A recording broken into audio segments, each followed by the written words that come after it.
নবী করিম সাল্লাল্লাহু আলাইহি সাল্লাম বলেছেন, খায়রুকুম খায়রুকুম লিআহলিহি ওয়া আনা খায়রুকুম লিআহলি। তোমাদের মধ্যে এই যে এত মানুষ, এই মানুষগুলোর ভিতরে যারা বিবাহিত, এই বিবাহিত মানুষগুলোর ভিতরে সবচেয়ে ভালো মানুষ সে যা তার বউয়ের কাছে ভালো, যার বউ তাকে বলে যে আমার সাহেব, আমাদের আব্দুল্লাহর বাপ, ওনার মতো মানুষ হয় না, লোকটা ভালো মানুষ।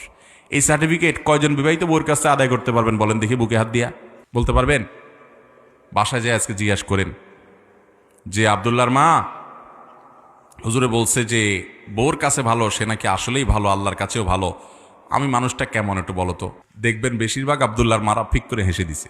আব্দুল্লাহর মায়েদেরই ফিক করে হেসে দেওয়া মানে লক্ষণ খারাপ, মানে হলো আপনি পাস মার্ক পাওয়ার উপযুক্ত, তোমার আর কি ভালো বলবো চান্দু, মুখে যেভাবে মুখ খারাপ করো তুমি, বাপমা তৈলি কথা বলো, তোমার আর কি সার্টিফিকেট দিব।